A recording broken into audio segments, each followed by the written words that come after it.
तो मुठभेड़ में मारे गए अनुज प्रताप सिंह के पिता धर्मनाथ सिंह ने कहा है कि अखिलेश यादव को एक ठाकुर का एनकाउंटर करवाकर हो सकता है तसल्ली मिली हो।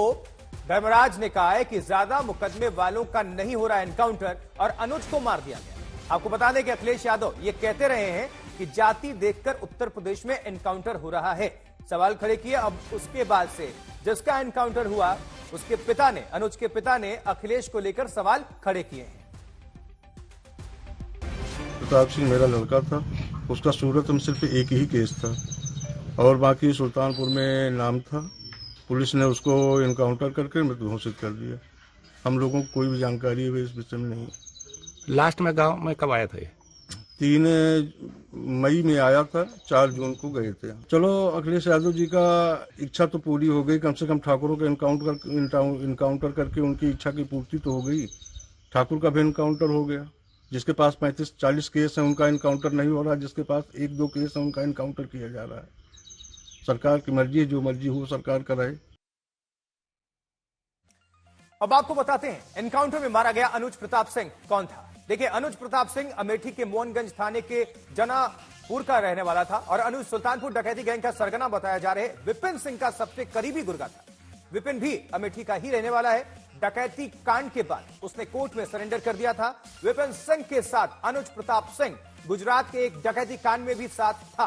यह डकैती गुजरात के सूरत शहर में हुई थी। एनकाउंटर में मारे गए अनुज पर 2 मुकदमे दर्ज हैं, एक सुल्तानपुर में और एक गुजरात में, और सभी मुकदमे डकैती, ठगी, लूट से जुड़े हुए हैं।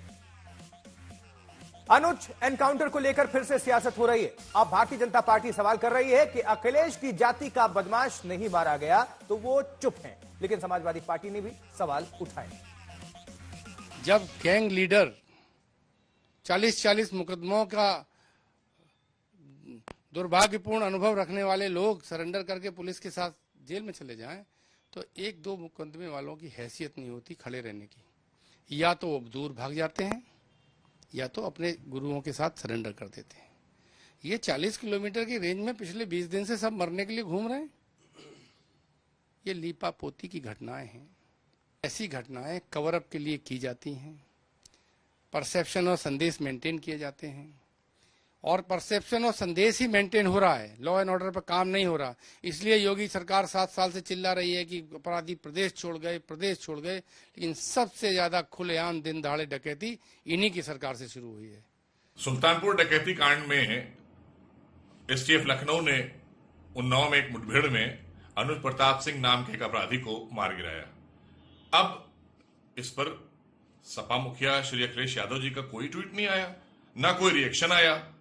हो सकता है उनकी जाति का नहीं होगा या किसी विशेष समुदाय का नहीं होगा, क्योंकि उनकी जो समाजवाद की परिभाषा यही है, ये तुष्टिकरण और संप्रदायवाद की राजनीति को बढ़ावा देने के लिए वो इस तरह के ट्वीट और रिएक्शन दिया करते हैं।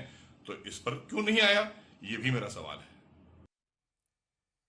उत्तर प्रदेश में योगी आदित्यनाथ एक तरफ माफियाओं पर एक्शन से जुड़े बयान दे रहे हैं, वहीं योगी आदित्यनाथ ने मिर्जापुर में जनता को संबोधित करते हुए फिर से बटेंगे तो कटेंगे की बात कही। एक प्रश्न मैं केवल आपसे पूछूंगा यही, आखिर अयोध्या में 500 वर्षों तक क्यों हमें इंतजार करना पड़ा था? क्यों ऐसी स्थिति पैदा हुई थी?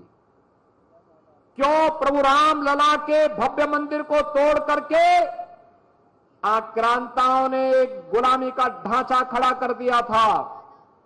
कारण एक ही है और निवारण भी एक ही है। बंटे थे इसलिए कटे थे।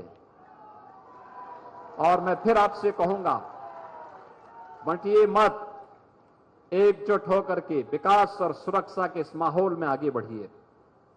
यह डबल इंजन की सरकार आपके सुख दुख में हमेशा आपके साथ खड़ी होकर के आपके वर्तमान को भी सुधारेगी और भविष्य को भी उज्जवल बनाने के लिए पूरी प्रतिबद्धता के साथ कार्य करेगी।